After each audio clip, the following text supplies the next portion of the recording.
What is Precis? Actually, Precis is a French word. It means the gist or the main idea of the original passage. Main idea of the original passage. A Precis is the substance of a substance. We should remember it. A Precis is the substance of a substance. Then, what are the uses of Precis writing? Precis writing is a good exercise in mental discipline, which is the crying need of the day. It needs a good mental discipline and it is a good training. It teaches us to be precise and systematic in our reading and writing. Then, how many types of passage that we may face while writing Precis? So, passages may be of three kinds. The first category is descriptive passage. Now, what is descriptive passage? Descriptive passage describes some places or persons or things. Okay. Then the second category is narrative passage.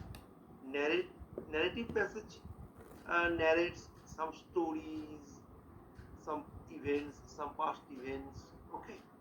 Then the third category and the last category is reflective passage.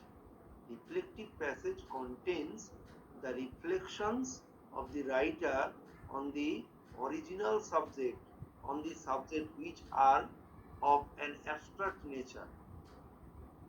Okay.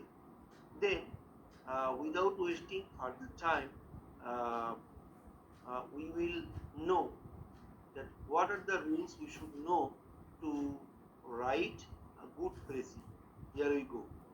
Number one, first we have to read the passage 2 to 3 times to grasp the main idea, without which a Precis cannot be written.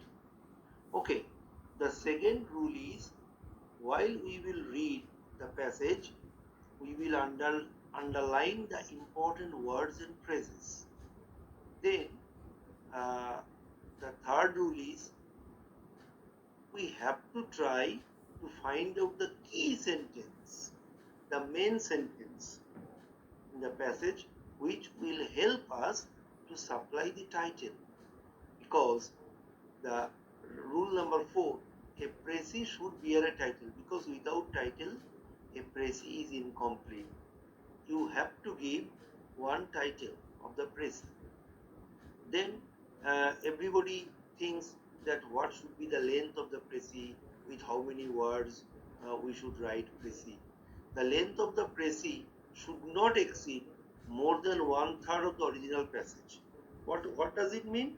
Because think in a very simple way.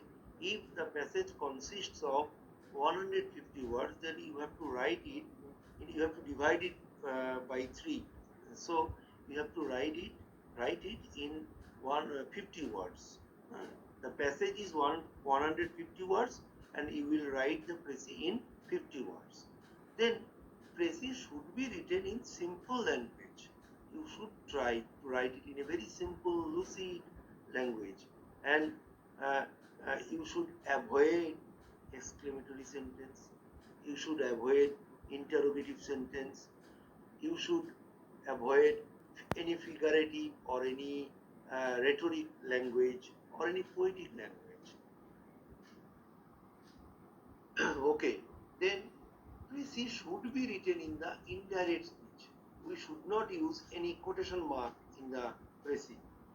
And Precis should be written in the third person or first person plural, but never in the second person. You should not use the word you in the Precis. And don't add anything which is not in the passage. Yes, this is very important, because many people that we have to add anything, we have to advise, we have to suggest, we have to warn. No, you should not add anything which is not in the original passage. Then Precis should be written in the tense of the original passage. Yes, this is also very important rule, because while writing Precis, If the original passage is in the past tense, then you have to write it in the past tense. If it is in the present tense, original passage is in the present tense, then you have to write it in the present tense. And at the end, we have to remember uh, that at the end of the writing of the Precis, we have to revise it thoroughly to check any grammatical mistakes or any spelling mistakes, so that uh, our Precis fits or is a suitable one or becomes a good Precis. So that's all. If you follow these rules, you should you will know how to write a good Precis. Thank you. I think it will help you. Thank you very much.